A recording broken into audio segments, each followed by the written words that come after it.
بەناوی خۆی بەخشندەی میهرەبان سڵاو لە بینەرانی کەناڵی ئاسمانی پەیام خۆشحاڵم لە بەشی دەیەمی بەرنامەی سۆراغی مێژوو تایبەت بە دەستپێکی خەباتی سیاسی و چەکداری بزوتنەوەی پەیوەندی ئیسلامی کوردستان دژی ستەمی بەعەس بە ئێوەی بەڕێز و خۆشەویست گەشتمەوە. هەوڵ دەدەین لەم بەرنامەیەدا قسە لەسەر ڕۆڵ و کاریگەری کەسایەتی مامۆستا شێخ محەممەد بەرزنجی وەکو یەکەمین ڕابەری بزوتنەوەی پەیوەندی ئیسلامی کوردستان بکەین و هەروەها قسە لەسەر بەشێکی تری کاری ڕێخستنەکانی ناوشاری سلێمانی و تەنزیمی شاری سلێمانی و ڕۆڵی ئەو مامۆستا ئاینیانە کە لە ناو شاری سلێمانیا بوون باس بکەین و هەروەها باسی مامۆستاکانی ناوچەی شارەسوور و هەڵەبجە و سیروان و هەروەها قسە لەسەر ئەوە بکەین لەم بەرنامەیەدا بە شێوەیەکی گشتی کە ئەم مامۆسایانی ئاینی و هەروەها هاوشان لەگەڵ نخبەیەکی خوێنەوار کە دروستبوونی بزوتنەوەی پەیوەندی ئیسلامی کوردستان بە هەمویان توانیویانە تەکمیلەی بکەن ئەمانە شرۆڤە و شیکاری بکەین بە میوانداری هەریەک لە بەڕێزان دکتۆر سەباح بەرزنجی کوڕی مامۆستا شێخ محەممەد بەرزنجی و مامۆستای زانکۆ کاک حەمزە ئەحمەدینەوەی دووەمی بزوتنەوەی پەیوەندی ئیسلامی کوردستان بەخێربێن بۆ بەرنامەی سۆراغی مێژوو. دکتۆر سەباح بەڕێزی وەکو کوڕی مامۆستا شێخ محەممەد کە یەکەمین ڕابەری بزوتنەوەی پەیوەندی ئیسلامی کوردستانە، حرەکەیەکی سیاسی کە لە کۆتایی هەفتاکان و سەرەتای هەشتاکان دروست دەبێ، مۆزوعیەت و هەروەها ژینگەی سیاسی و کۆمەڵایەتی ئەو کاتی کوردستان چۆن پێشوازی لەم حرەکەیە کات؟ بە ناوی خوای بەخشندە و میهرەبان، سەرەتا دەستخۆشیتان لێ یەکەم بۆم زنجیرە بەرنامەیەی سەبارەت بە مێژووی دروستبوون و سەرهەڵدانی بزوتنەوەی پەیوەندی ئیسلامی پێشکەشتان کردووە. ئەو بەرنامانەی پێشووتر جێگەی ڕێز و دەستخۆشیە، بەڵام بۆ ئەوەی وێنەکە ڕوونتر بێ ئەبێ هەموو ئەو کەسانی کە بە جۆرێ لە جۆرەکان بەشدار بوون لە شکلگرتنی ئەو بزوتنەوە و شاهید بوون لەسەر گۆڕانکاری و ڕووداوەکان بەشدار بن، ئەم کارەتان بەرز دەنرخێنین. سەبارەت بە دروستبوونی بزوتنەوەی پەیوەندی ئیسلامی دیارە چەند قۆناغێک هەیە لە دروستبوون و شکلگرتنیدا. هەر پێش بڕیار لەسەر دروستبوونی ئەم بزوتنەوەیە، هەلومەرجی کوردستان لەژێر دەسەڵاتی ڕژێمی بەعسا بە شێوەیەک بوو کە خەڵکی کوردستان وەکو بڵێ لە زیندانێکی گەورەدا دەژیان، زیندانێکی سیاسی، زیندانێکی تەنانەت دێهاتەکانی کوردستان ڕاگوێزرا بوون، میلەتی کورد لە زۆربەی ئەو گوندانەی کە شێوێنرابوون کۆکرابوونەوە لە مەجموعەیە ئۆردوگای زۆرە ملەیە. ئەو ئۆردوگایانە پێویستیان بەوە بوو کە جارێکی تر بە خۆدا بێنەوە و متمانە بە خۆ پەیدا بکەنەوە. لە هەمان کاتدا بزوتنەوەی کوردایەتی، بزوتنەوەی ڕزگاری خوازی کوردستانیش پێینا بۆ قۆناغێکی تازەوە،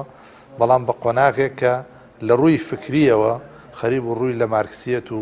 لە فکری چەپە کرد. حکوومەتی عێراق لە بەهێزترین ساتە وەختەکانیا بوو. حکوومەتی عێراق ڕژێمی بەعسی پێشوو بە هەموو شێوەیەک میلەتی کوردی محاسەرە کردبوو، حرەکەی کوردی هێنا بۆ سەر خاڵی سفر. ئالەو قۆناغانەدا ئەبینی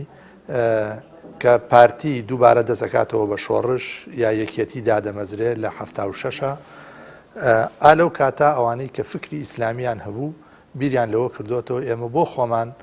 بە دیدگایەکی ئیسلامی بیر لەوە نەکەینەوە کە تەنزیماتێکی سیاسیمان هەبێ، کار لەسەر ڕزگارکردنی گەلی کوردستان بکەین لەو دێوەزمە و لەو وەزعە ئەسەفبار و مێنەتبارە. سەرەتاکانی دروستبوونی بزوتنەوەی پەیوەندی ئیسلامی بۆ ئەوە بوو. لەلایەکەوە حرەکەی کوردی بۆ مۆرکێکی ئایدۆلۆجی دژ بە ئیسلامی بۆ خۆی وەرگرتە بوو، ئیختیاری کردبوو. لەلایەکی تریشەوە حاجەتێکە بوو لە ناو کوردستانە، لە ناو خەڵکی کوردستانە بە تایبەتی خەڵکی پابند بە ئیسلام و بە فکری ئیسلامی کە ئەبێ ئێمە بەشدار بین لە ڕاستکردنەوەی باری لاری گەلی کوردستان. لەلایەکی تریشەوە هەلومەرجی ناوچەکە وای لێ هاتبوو سەحوەیەکی ئیسلامی، بێداریەکی ئیسلامی دروست بوو. بیر لەوە ئەکرایەوە کە بۆچی لە کوردستانیشە بزاوێک لەو شێوە نەبێ، بە تایبەتی کە بزاوی ئیخوان المسلمین حرەکەتی برایان بە تەواوی وەزعی ساحەکە تەنها ئیکتیفانە کرد بە پەروەردە و ئیشیان لەسەر دروستکردنەوەی تاکی کوردی لە مزگەوتەکانە بوو. ئەمە هیچ تەنافیەکی نەبوو، هیچ دژایەتێکی نەبوو لەوەی کە حرەکەیەکی سیاسی چەکداری دروست ببێ. بۆیە لە ساڵی 1970 ئەوەی من یەتەوە بەرچاوم، من لەو کاتە تەمەنم 10 ساڵ بوو، تەمەنم 10 ساڵ بوو، نەک گەنج هەر منداڵ بووم. باوکم بەڕەحمەت بێ لەگەڵ مەجموعەیە مامۆستا و بیرمەند و کەسانی هوشیارە پەیوەندیەکی زۆر تۆکمەیان هەبوو، یعنی دانیشتنیانە کرد، حرەکەتیانە کرد، جموجوڵیان دەکرد، وتاریان دەدا، بەشداریانە کرد لە خۆشی و ناخۆشیەکانی میلەتە و گەشتیان دەکرد بۆ ناوچە جیاجیاکانی کوردستان، تەنان سەردانی مووسڵیانە کرد، هەولێریانە کرد، سەردانی ئۆردوگاکانیان دەکرد. لەو هەلومەرجەیە فکرەی دروستبوونی بزوتنەوەیەک بزاوێک گەڵاڵە بوو. مەجموعەیە کەسایەتی کە من ئێستا لە یادم بێ بەشدار بوون، هەیان بوو بە ئوسلوبی وتار، هەیان بوو بە ئوسلوبی تەنزیم، هەیان بوو بە نووسین، ئەمانە هەمویان پێکەوە حاڵەتەکەیان ڕەخساندە بوو. بۆیە لە ساڵی 1970 نەواتی ئەم بزوتنەوەی دانرا و دامەزرێنرا، بەڵام کارەکە هەر کاری وەعز و وشیارکردنەوە بوو، کاری تەنزیم و پەیوەندی بوو، تاوەکو ساڵی 1970 کە شۆڕشی ئیسلامی لە ئێرانە سەرکەوت. ئەمە دەرێچەیەک بوو کرایەوە بۆ هەموو بزاڤە ئیسلامیەکان لە جیهاندا کە جارێکی تر ئیسلام دێتەوە سەر ساحەی سیاسی. ئالەو کاتا ئەم مامۆسایانی لای خۆشمان بیریان لەوە کردەوە کە جۆرێ لە جۆرەکان پەیوەندی بە براکوردەکانی ڕۆژهەڵاتەوە بکەن، پەیوەندی بە شۆڕشی ئیسلامی ئێرانەوە بکەن، ئاڵوگۆڕی ڕابکەن، هەلومەرجی مەوزیعی و بابەتیانە دیراسە بکەن. تاوەکو ساڵی 1970 ئەم کارە بەردەوام بوو. لە ساڵی لە 16 ڕۆژە پێشووتر دیارە بە شێوەیە لە شێوەکان تەحڕکاتی مەرحومی باوکم ڕەسڵ کرابوو، هاتنە دەوری ماڵەکەمان لە شاری سیسایق، مەفرەزەی ئەمن و ئیستیخبارات بۆ دەستگیرکردنی، بەڵام وا ڕێکەوتبوو بە تەقدیری ئیلاهی ئەو ڕۆژە باوکم لە ماڵ نەبوو کە ئێوارە هاتەوە مەسەلەکەمان بۆ گێڕایەوە. دیارە زووتریش پێیان وتبوو لە هەندێک دۆست و خزم و کەسوکار کە تۆ وەزعت خەتەرە، پێویستە ینی تەنانەت خراویتە لیستی ڕەشەوە لەلایەن ڕژێمی بەعسەوە. بۆیە لە 16 لە ڕێگەی گوندی سەرسنووری ئەحمەداواوە ئێمە دەرباز بووین و بەرەو کۆماری ئیسلامی ئێران ڕۆشتین. بەڵێ دکتۆر، تۆ دەستە خۆش بێانی بە شێوەیەکی عام باسی سوورەیەکی عامی دروستبوونی حرەکەکەت کرد، بەڵام ئایا هەست ناکە یعنی بە تایبەتی من لە 9 حەڵقەی ڕابردووی بەرنامەی سۆراغی مێژووە ئەندازەیەک سەرەتاکانی دروستبوون و هەروەها بنیادنەرانی و ئەوانەی کە ئەم هێزە سیاسیە چەکدارە ئیسلامیە دەعویان دروست کردووە، ئەندازێک ناڕوونی هەیە لەوانەیە ئەمە کۆمەڵێ سەرچاوەیە لە بەردەستی منە لە 4-5 سەرچاوی جیاواز هەموو یەکی کۆمەڵێک ناو و خەڵک و هینی جیاواز ئەێنێ، یعنی بە بڕوای ئێوە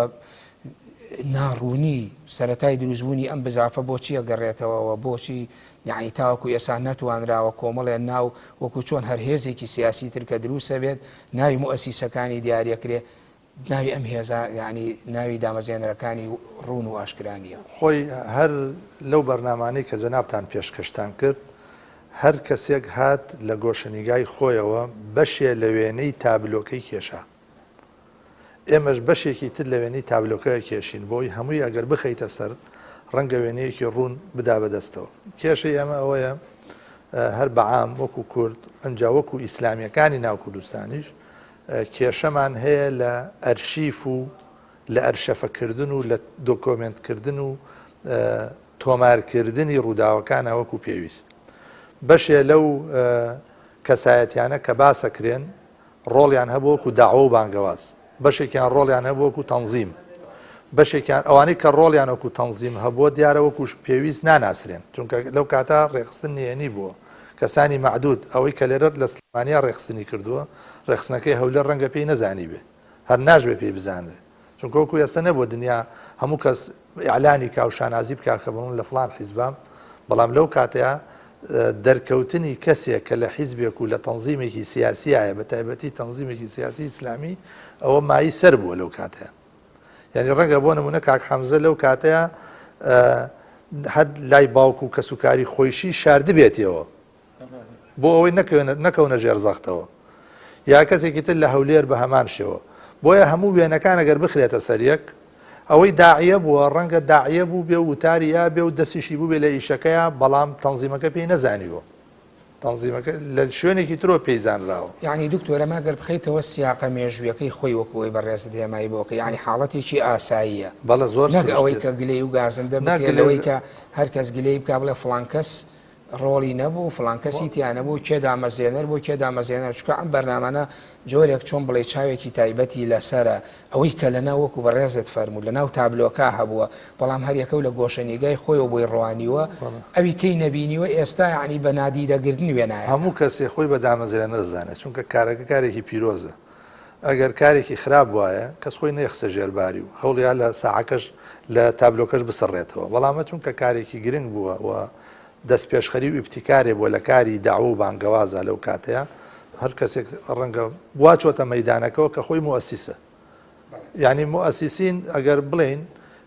بەشێکیان ئەوانن کە یەکەم جار لە 1970 بیریان لە فکرەکە کردوێتەوە بەشێکیانەوەن ئەوانن کە لە تەنزیماتە ئیشیان کردۆ لە شارەکانە بەشێکیان ئەوانن کە لە 1970 و 1970 یەکەمین پۆلی مهاجری ئەم وڵاتە بوون و کاریان کردووە بۆ ئیعلانی ئەم مەوزوع قۆناغبەندی ئەبێ قۆناغبەندی بۆ بکرێنە لە غەیرێ و حاڵەتە حەقی زۆر کە زایع بێ و مێژوەکەشە شێوێنرێت. بەڵێ سپاس دکتۆر کار حەمزە سەرەتای وەکو دکتۆر هێمای بۆ کە دروستبوونی نەواتی بزوتنەوەی پەیوەندی ئیسلامی کوردستان لە کۆتایی هەفتاکان بڵێن 1970 ئەوانە ئەم فکرە گەڵاڵە بێشن بۆ چوونەیەڵێ 1970 کۆبوونەوە کرا و بیر لە دامەزیان ڕێکخراوە کراوەتەوە ئەو ساتە وەختانەوە بزانام ئێوە لە شاری سلێمانین و بەڕێزی مامۆستای لێرە لە خزمەتی مامۆسایەتیای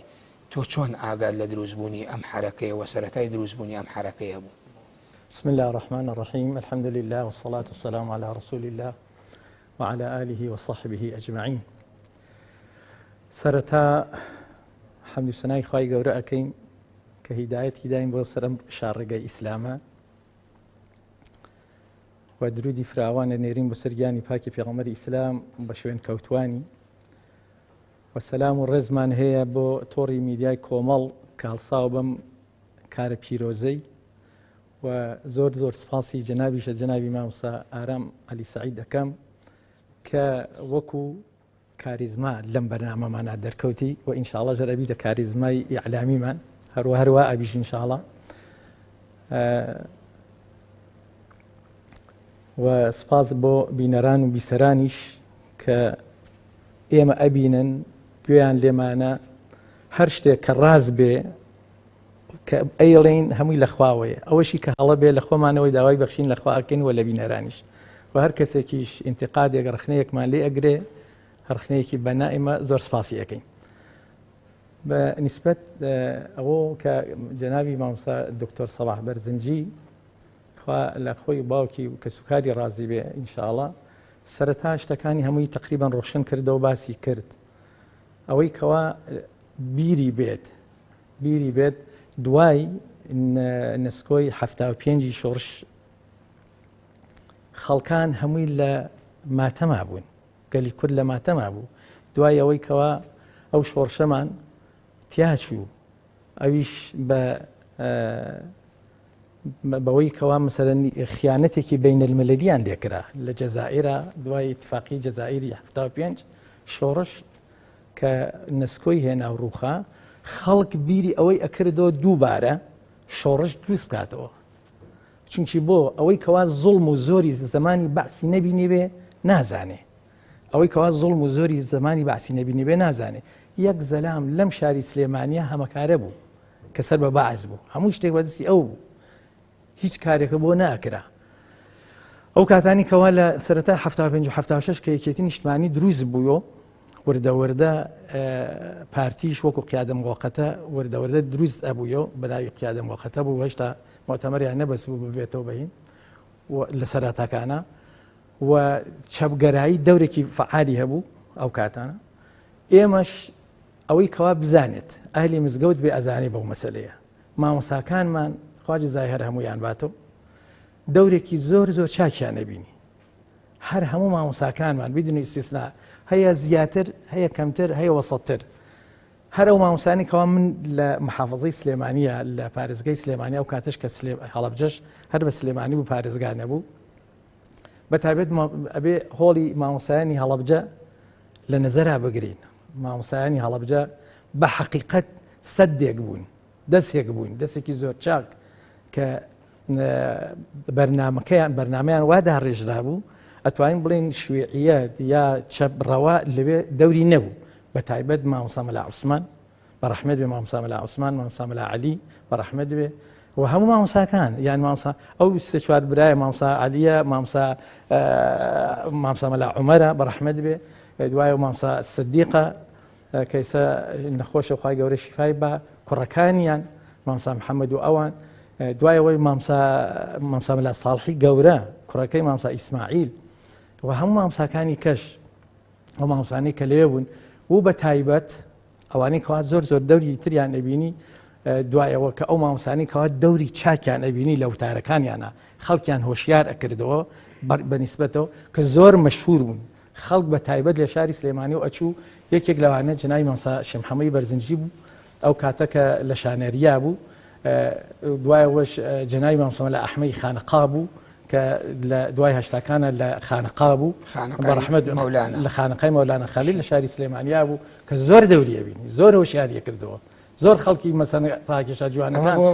ساتە وەختی حرەکەی پەیوەندی یعنی ئەمانە بوون بە سەبەبی ئەوەی کەەوە ئەم پەیوەندیان دروست ببێ یعنی وتاری مامۆستاکان زۆر دەوریان خۆش کرد بەڵێ مامۆستا مەلا عەلی بیارە بەڕەحمەت بێ لە سەی ساڵ و لە هەوراماناتە مامۆستا مەلا ئەحمەدی ئێڵام پێ بەڕەحمەت بێ دەرەجاتی عالی بێ لە سیروانە کە ئەوانە دەوریانە بین ئیجا کتێبە مەشهورەکانی جەنابی مامۆستا مەلا محەممەدی شارەزووری بەڕەحمەت بێ خوای گەورە بە شەهید وەریگرت بێ کە مارکسیم لە تەرازوی ژیریا داروین لە تەرازوی ژیریا چەند کتێبێکی هەبوو ئەو کاتانە یان ئەو کتێبانە بە حەقیقەت خەڵکی هۆشیارە کردەوە خەڵکیان هۆشیار ئەوانە دەوریان ئەبینی دوایەوەش جەنابی مامۆستا مەلا محەممەدی بەها مەشهور و مامۆستا مەلا محەممەد بەهادین باوکی جەنابی مامۆستا سەلاح بەهادین مامۆستا سەلاحەدین بەهادین کە ئێستا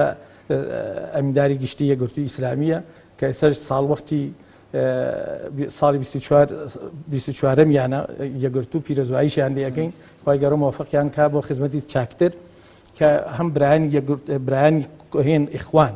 ئەو کاتە بە ناوی یەکگرتووە نەبوو بە ناوی ئیخوانەوە بوو وەکو جەنابی کاکە سەبا ئاماژەی فەرموو دەوریان هەبوو هەر هەمویان ئەمانە بورەکە حەمزە ئەمانە دەوریان بینی لەو کاتانەدا تۆ کاتانە گەنجێ بووی لە ناو شاری سلێمانی ئێوە چۆن پەیوەندیتان کرد بە بزوتنەوەی پەیوەندیەوە چۆن کاری ڕێخستەکان ئێمە من چونکی حەوادیسم زۆر بەسەر هات بوو حەوادیسی گرتن حەوادیسی ڕاونان حەوادیسی ئەمانە لەوانەیە لە خانەوادی خۆما وەکو جەنابی کاک سەباحیش ئیشارەی کرد ئەو خەڵکی کە ئینتیمای ئەکرد کە پەیوەندی ئەکرد بە بزافێکی ئیسلامیۆ بزافی ئیسلام هەر بزافەکانی تر هەر شەبەکانیش و بە ئیسلامیەکانش لە زمانی بەعسا هەمووی بوو هەر کەسێکیان بزانی بایبیان گرتای هەتا ئەو کەیان کوش گولەکەشیان لە ساحیبی ماڵەکە و خاوەن ماڵە ئەسەندۆ لە باوکو کە سوکاری هەر بەهای گولەکە ئەو کاتانە وا بوو اینجا ئێمەمانان ئەوانەمان کەوا مەسەنەن گەنج بووین جوان بووین مەسەنە تازە پێگەیشت بووین زیاتر ئەوانەمان کە مایل بووین بە مزگەوت و ئەوانە لە تەریقی مزگەوتەکانەوە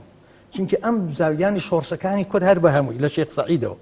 بەڕەحمەت بێ لە شێخ سەعیدی بێران و لە قازی محەممەدەوە لە مەلا مستەفا و بەڕەحمەت بێ هەر هەموویان پیاوی خانەقا و مزگەوت و تەکیە و ئەمانە لەم شێوانە هات پەیوەندی پێوە کردی لەم شێوەی مامۆسایانیانە کە نمونانێنیتەوە من ئەو کاتانە کە چونکی من لە ساڵەکانی هەشتا بە تایبەتی دوای حەوادیسێکە پێش هات و من لێرە گیرام و لێم درا و دوایەوەش مەسەلەن بە لیژنەی طبی لای دکتۆر نەجاد محەممەدین دکتۆر نەجاد محەممەد یوسف کە بە نەجادی حەمەڕەق مەشهور و دکتۆری عەساب وانە بوو وەزعم زۆر تێکچوو بوو دوای سجنە و ئەمانە هینیان بۆ کردم لیژنە طبی لە لیژنە طبیەکە من لێرە مامەوە لە مامۆستا بووم ئەو کاتە لە قوتابخانەی پەیام بوو ساڵی چەند ئەمە لە ساڵی هەشتا من لە هەشتا لە پەیام بوو دوای هەشتا و دوو هەشتا و سێ و هەشتا و چواریش چوومە قوتابخانەی پشکۆ سەرەتایی من لێوێ مامۆستا بوو ئیجا لە هەشتا و دووە من شتێکم زانی بوو بیست بووم بەڵام گیان عەرزم کردی کەس جورئەتی ئەوەی نەئەکرد کەس بەئینەوە نەیانەزانی بەڵام چونکی من پەیوەندیەکی زۆرم هەبوو لەگەڵ مامۆستا ئەحمەدەکان بە تایبەتی مامۆستا مەلا ئەحمەدی ڕیش کە لێرە بوو بەڕەحمەت بێ لە خانەقا بوو من هەمیشە لە خزمەتی بووم ئەچوون بۆ ئەوێ بۆ خزمەتی لە ساڵی هەشتا و دووە بوو کە من قسەم لەگەڵا ئەکرد مامۆستاش جاربار ئێتە سقەی بە ئێمە هەبوو زۆر ئەوانەمان نزیک بووین باسی کرد و لێەوە من لە ساڵی 1970 ئیتر لەگەڵ جنای مامۆستا هینمان کەس پەیوەندیت کرد بە بزوتنەوەی پەیوەندیەوە پەیوەندی بەس بە مامۆستاوە کە ئەو ئەیفەرموو ئەمە بزوتنەوەیەکمان هەیە بە ناوی بزوتنەوەی پەیوەندی ئیسلامی کوردستان ئینشاءڵڵا هەمووشی عولەمای دینن ڕاوەری ئەکات. بەڵێ یەکەم کار لەناو بزوتنەوەی پەیوەندیە کە بە تۆ سپێرا چی بوو لە شاری سلێمانی؟ ئەوەی کەوا سپێرا وتیان ئێوە ئەبێ حفزی سەلامەتی خۆتان بکەن لە هەموو شتێک باشترە. دوایەوەی هەتا بتوانین لە نزیکەکانەوە بە ئەخلاقی جوانی خۆتان بە ئەخلاقی پەسەندیدەی خۆتان تەبلیغ بن لە ناو خانەوادەی خۆتانە ئەوەڵەن لە باوک دایک خۆش برا باسی مەسلەی ئیسلام بکەن باسی مەسەن بزاوی ئیسلامی بکەن باسی مەزڵومێتی میلەتی کورد بکەن ئەگەر هاتوو ڕۆژێ لە ڕۆژان ئێمەش ئەم کارەمان کرد مەسەلەن باوک دایک خوشک برا مەسەن پشتیوانت بێ. تۆ چیت کرد لە کێوە دەستە پێ؟ وەڵی جا من لە سەرەتاو لەگەڵ برا و کەس و کارەکانمە مناڵ بوون باسمەکە چونکە من تقریبا مناڵی سێمم لە خانەوادە و کاتەش ئەوانی تر هەمووی من مناڵ بوون بە بەڵام باوکم شتەکەی ئەزانی چون الحەمدولillah ئەمە خە بە خانەوادە و خانەوادەیەکی دیندار و مسلمان و ئەهلی مزگەوتن کە باسەکەمەکە اینجا مامۆساکانی زۆر ئاهاتن بۆ ماڵەوە من کتێبخانەیەکەم هەبوو هەمیشە دایم لە خزمەتی مامۆستا مەلا ئەحمەدی ئێڵام پێ بە ڕەحمەت بێ لەگەڵ مامۆستا مەلا ئەحمەدی خانەقا کە تەرشیفتانە یا مامۆسایانی تر مامۆستا مەلا ڕەسوول مامۆسایانی زۆرتر بوونی سەر اینجا ئینشاءڵڵا باسی ئەو مامۆستانەکەم کە ئیتصالیان کرد پەیوەندیان بەس لەگەڵ بزوتنەوە لە شاخە لە دەرەوە ئینشاءڵڵا گەر وەخت بوو باسی هەموویان ئەەکەم لە سەرەتاکانەوە کێ بوون ئەوانە چیان نەکرد چیمان نەکرد. بەڵێ لە ناو شاری سلێمانی لە ناو شاری سلێمانی و لە دەرەوەشە کە پەیوەندیمان بەس بۆ دەرەوە. بەڵێ کاک دکتۆر ئەو بەرنامانەی ڕابردوو ئێمە تۆمارمان کردەوە بەڕێز متابعەت کردوون هەندێکیان متابع کرد یعنی خوێندنەوەی تۆوەکو چۆن بڵێ ئەو کاتانە منداڵ بووی لەگەڵ باوکت بووی لەناو حرەکەتەکە لە هیجرەتەکە بێگومان ڕۆشتووی لەگەڵیانەوە ئاگاد لە ڕووداوەکانە لە جموجوڵی باوکت هاتنی ڕۆشتنی کار و ئومورەکانی ڕۆژانەی یعنی خوێندنەوەی تۆ چی بوو لەوانەیە کە ئەو حەڵقانەی ئێمە لە ڕابردووە تۆمارمان کرد بۆ ڕۆڵی مامۆستا شێخ محەممەد بەرزنجی و سەرەتای دروستبوونی ئەو بزوتنەوەی بۆ کاریگەریەکانی خۆی لە ڕاستیە ئەم بزاوێکی دەستە جەمعی بووە هیچ بزاوێک لەسەر شانی تاقە کەسێ دروست نابێ یا لەسەر شانی دوو کەس و سێ کەس و چوار کەس بزاف کاتێ بزاوە حاڵەتێکی جەماوەری بۆ دەستە جەمعی من ئەوەی کە بێت بە خەیاڵمە و بتوانم شایدی لەسەر بدەم هەر لەو کاتەوە کە باوکم بەڕەحمەت بێ کە لە بەغداوە هاتەوە یعنی کۆتاییەکانی 1970 و سەرەتاکانی 1970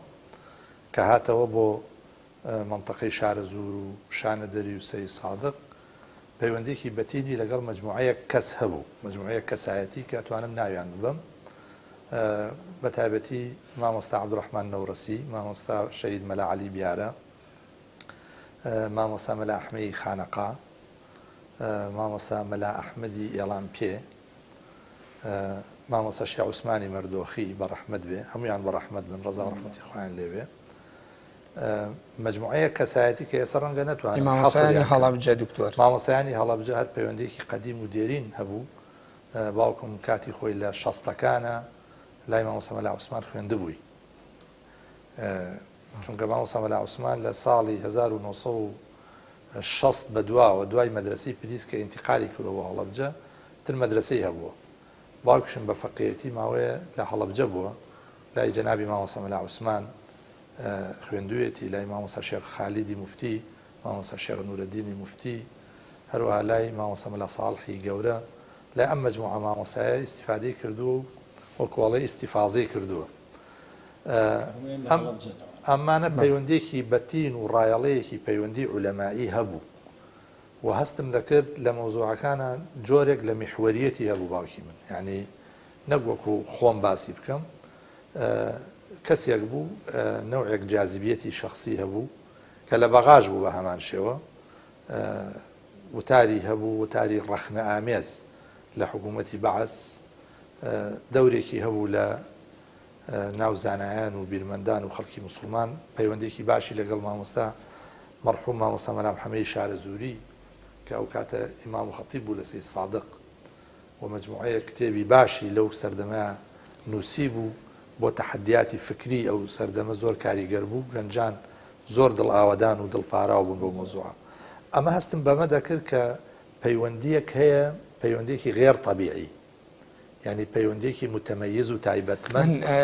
کاک دکتۆر دێمە سەر ئەوە هەمیوار پرسیارەکە بکەم بەس پەیوەندیەکە بزوتنەوەی پەیوەندی ئیسلامی و سەرەتای شکڵ گرتنێتی بەڵام ناوبڕێ وەرەگەم دوای ناوبڕەکە وەڵام بەر بینەرانی بەڕێز و خۆشەویست ناوبڕێک کرد وەردەگرین و دەگەڕێنەوە لاتە.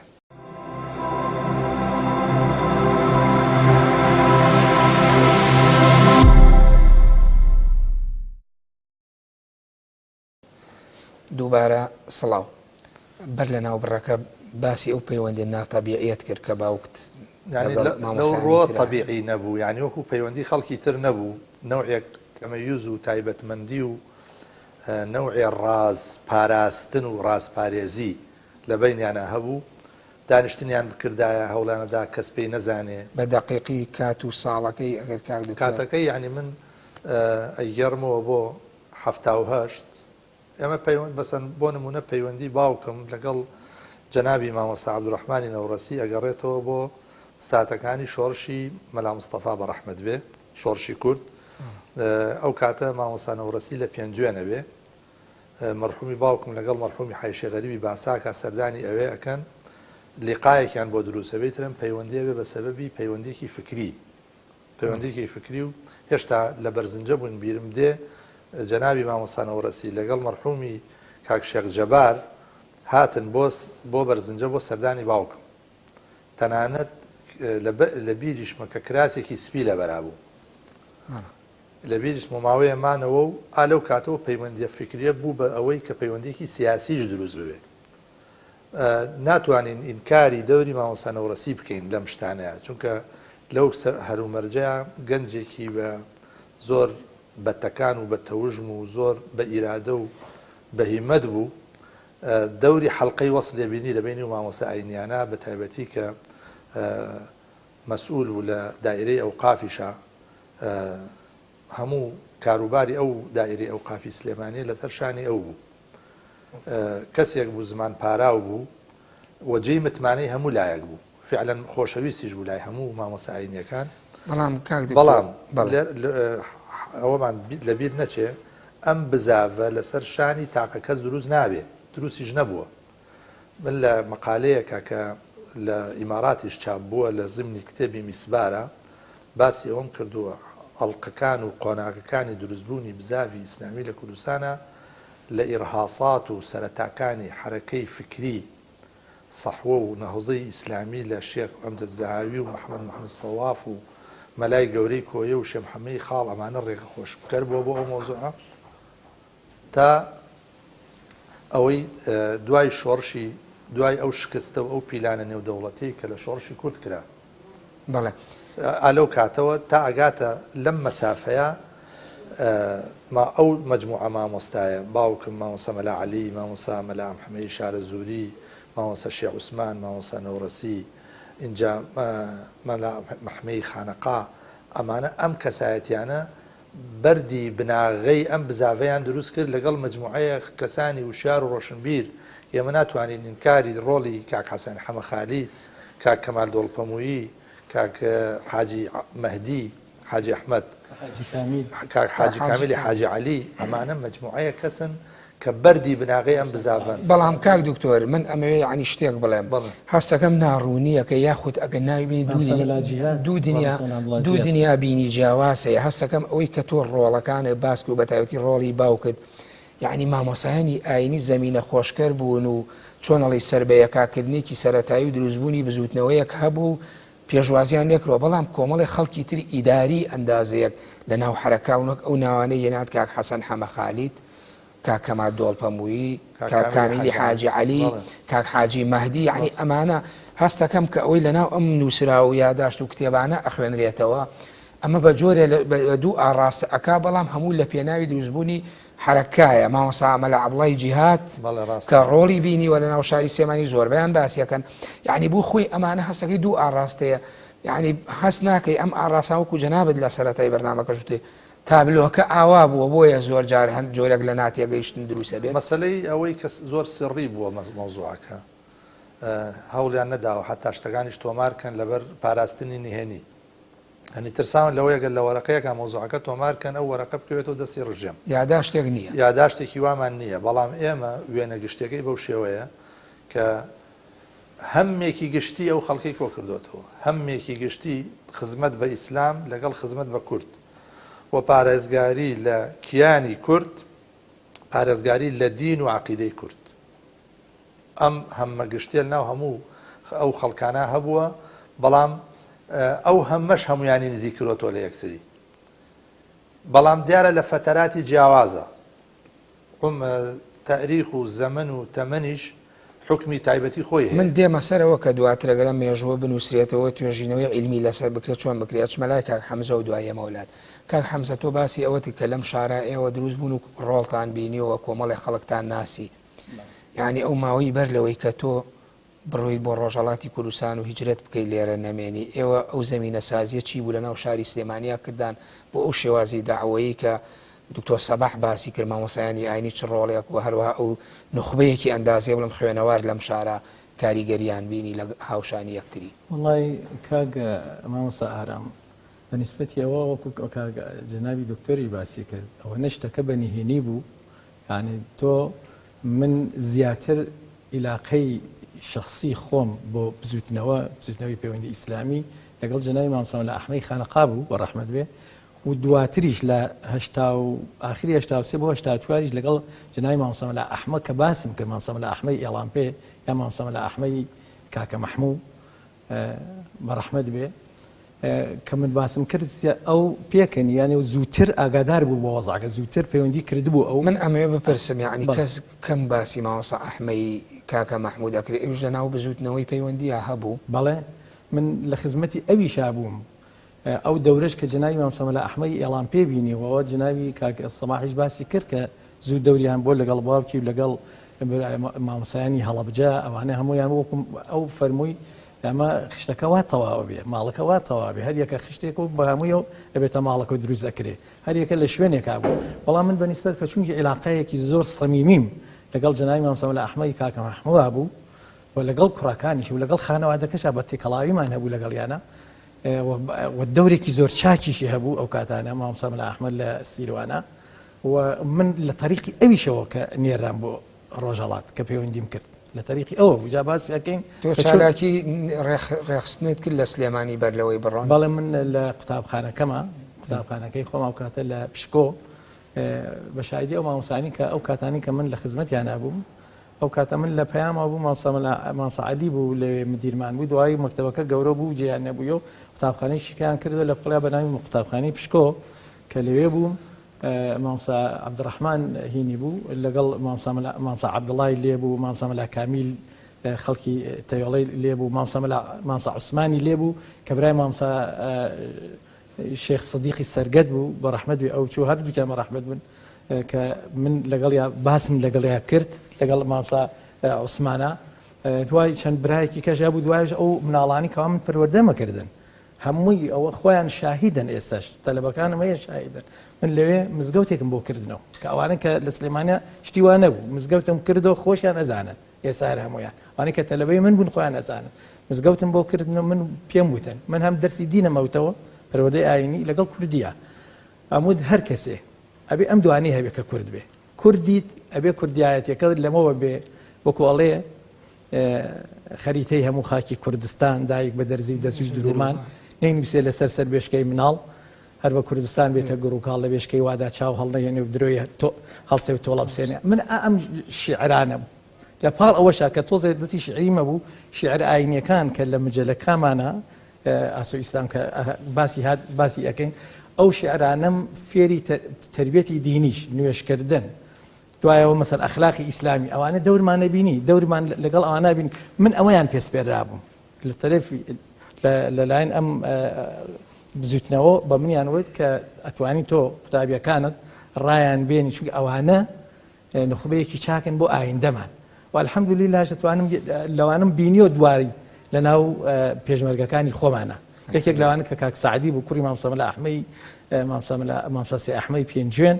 ڕەحمەت بێ ئەویش کە فەوتی کرد کە بینیم ڕۆژێکیان کە هاتمەوە بۆ سلێمانی سێرەکەم خۆی بەستووە ئەمانە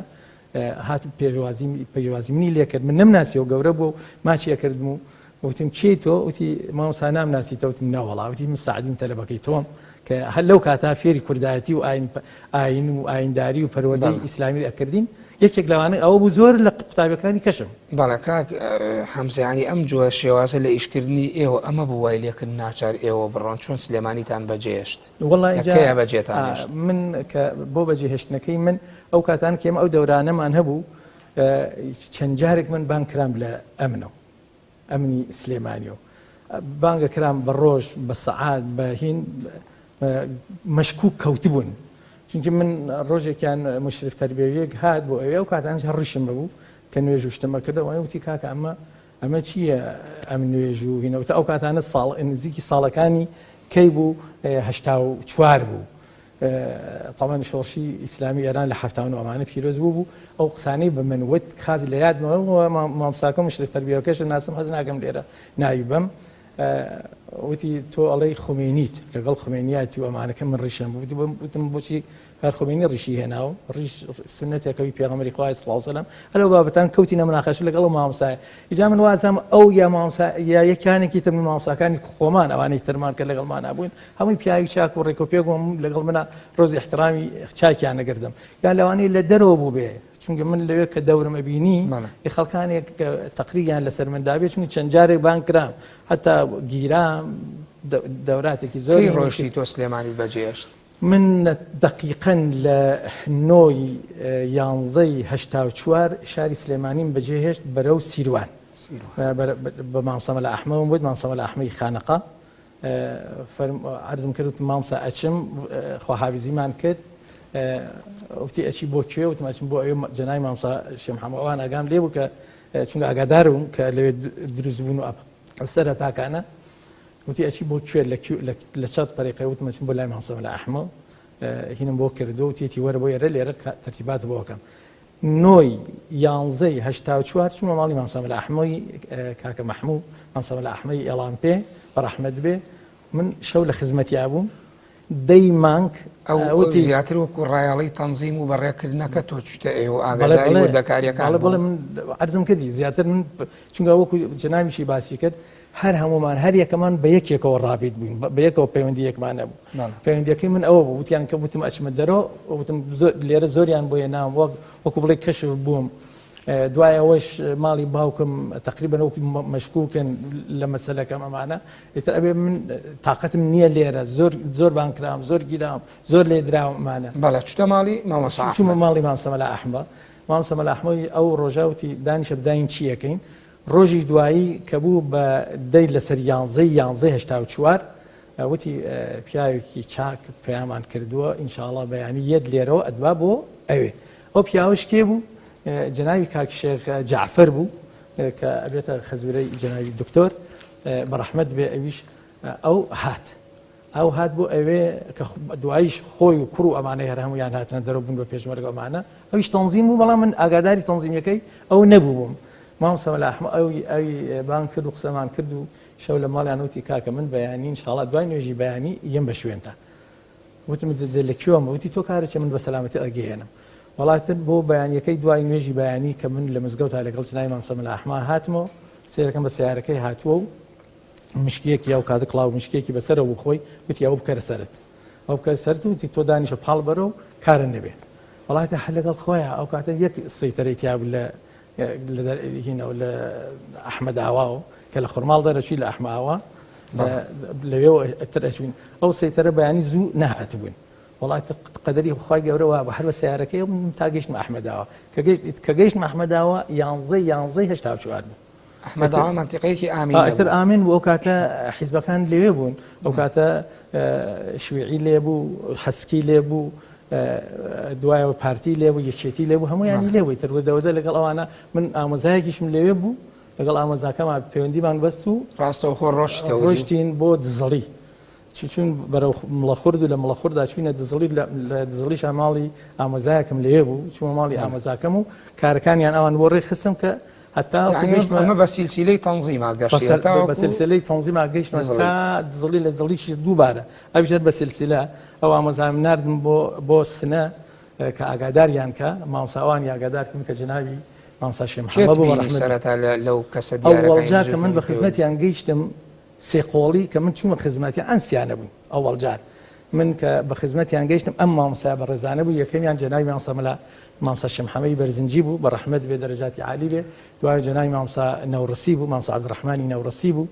ئینشاءالله خوای گەورە بیپارێزێ بۆمان دوایەوە لەگەڵ جەناوی مامۆسا مەلا لوقمانی نەزیریە مامۆسا مەلا لوقمانی نەزیری مامۆسا مەلا لوقمانی مامۆسا مەلا لوقمانیش پێشتر لەوێ بوون بەڵێ ئەو سیانە لێ بوون ئەو سیانە لێن بەر لە من چوو بوون ئیجاءتر ئەوان ئەوە جنابی فەرمێ باوکن لە 83 چووە مامۆسا نەورەسیش لە 84 بەڵام من لە دێری 84 هەڵبەت بەر لە منیش چەند کەسێکی کەس چوون شەید ئازاد کە دوای باسیەکەین لە مەسەلەی ئەعلامە بە ڕەحمەت بێ شەید ئازاد و شەید تاهیر و شەید بەختیار و برایانی دووس هەمویان باز دەکەم ئینشاءالله کە ئەوانش لە سنە تۆ ئەوان لەوێ بوون بەڵام من لە سنە بوون لە خزمەتی ئەو سێ مامۆسای کە باسم کرد کە جەناوی مامۆسا مەلا لوقمان بوو نەزیری مامۆسا مەلا شەمحەمەدی بەرزنجی مامۆسا عەبدوڕەحمانی نەورەسی سپاسکار حەمزە دکتۆر جەنابەت باس ئەو زەمینەیەت کرد کە لەلایەن ئەو خەڵکەوە کاتانە دروست کرا مامۆسایانی ئاینی و ئەو خەڵکانەی تریشی کە ناومان هێنان بەشێکی زۆریان ناویان لە ناو نووسرا و توێژینەوەکانە هاتوون ئێوە لە شانسەی 1970 ڕۆشتن لە کوێوە ڕۆشتن ئەوەی کە بە بیرەوەری بەڕێستە لەو کاتە لە ڕێگەی ئەحمەداوە ڕۆشتین ناکرێت لەرا یادی مامۆسا مەلا ئەحمەی شێخ ئەحمەی ئەحماوا نەکەین مامۆسا شێخ ئەحمەد سەربازێکی ون بوو لە گەیاندن و پێکەوە بەستنی تەنزیماتە یعنی مەسەن خەڵکێک کە لێرە لی پشێوە هەیە لە ڕێگەی مامۆستا شێخ ئەحمەی ئەحماوەوە کاراسانی بۆ کرا و چاودێریە کرد تا گەیشتە ناوچە ئازادەکان بۆیە ئەمەش لێرەوە ئێمە ڕەحمەتی بۆ ئەنێرین خوای گەورە پلەی بەرز کاتەوە ڕۆڵێکی هەتا باوکم ناوی نابوو سەید جەمالەدین یعنی لە ناوی مستعاری ئەو سەید جەمالەدینی ئەفغانی ئەو هیممەتەی تیا ئەبینی دێنە سەرەوەی کە ئێمەش لە ڕێگەی ئەحمەداوە ڕۆشتین ئێوە ببوورە خێزانی خێزانی بەشێ خێزانی ڕۆشتنە عایلەوی یعنی باوکم و دایکم و خۆمان خوشک و براکان ڕۆشتین برایانی پارتی پێشوازیان لێکردین کێ گەیاندنی ئەحمەداوە هەر خۆمان ینی سیارەکمان گرت لە سەید سادقەوە گەشتینە هین خورماڵ مجەمەعی خورماڵ لە مجەمەعی خورماڵ لە ناو هینەکانەوە لە شوێنێکیەوە بە پێ ڕۆشتین تا گەشتینە ئەحماوە لە ئەحماوە چوینە ماڵی مەلا شێخ ئەحمە و ئەمجا دوای ئەوە لە ڕێگەی ئەویشەوە چوینە سەرەوە بۆ منتەقەی وشکەنا و برایانی پارتی مەرحومی یان ئەحمەد خی پەروەردگاری خۆش بێ لەگەڵ خانەوادەکانی استیقبالیان لێکردین چونکە پەیوەندیکی خزمایەتی قەدیممان هەبوو دوای ئەوە چەند ڕۆژە لێوە ماینەوە و اینجا چوینە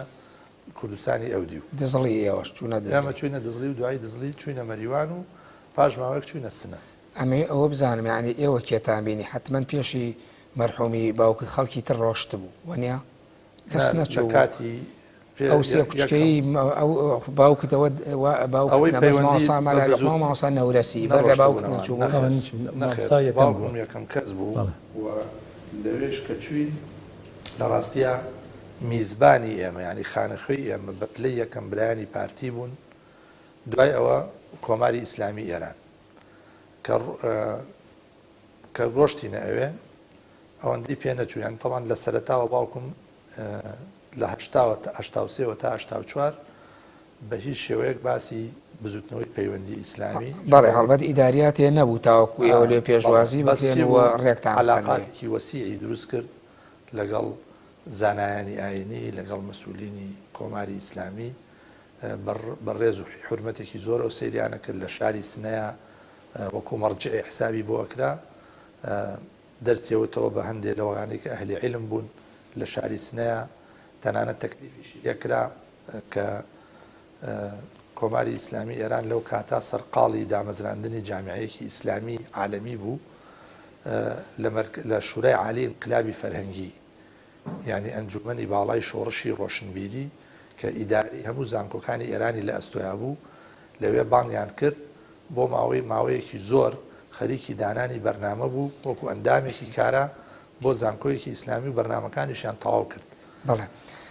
دکتۆر من ماوەی بەرنامەکەم تەواو بووە بەڵام لە بەشی داهاتووە هەردووکتان ئەندازێ گەشتونەتە ئەوەی کە هیجرەت کراوە چوونەتە ئێران و هێواش ئیستیقرار وەرگیراوە لێ و دیارە لە ئێرانیش لە ڕۆژهەڵاتی کوردستان قۆناغێکی تری ئیشکردن و زەمینە سازی و دیسانەوە گەڕانەوە بۆ باشووری کوردستان دەست پێەکە و ڕۆڵتان بینی وەم لەناو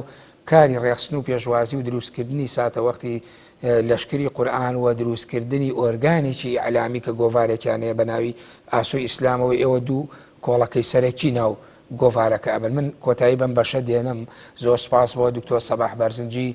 کوڕی یەکەمین ڕابەری بزوتنەوەی پەیوەندی ئیسلامی کوردستان مامۆستا شێخ محەممەد بەرزنجی بەڕەحمەت بێ و مامۆستای زانکۆ. سپاس بۆ کاک حەمزە ئەحمەدی نەوەی دووەمی بزوتنەوەی پەیوەندی ئیسلامی کوردستان.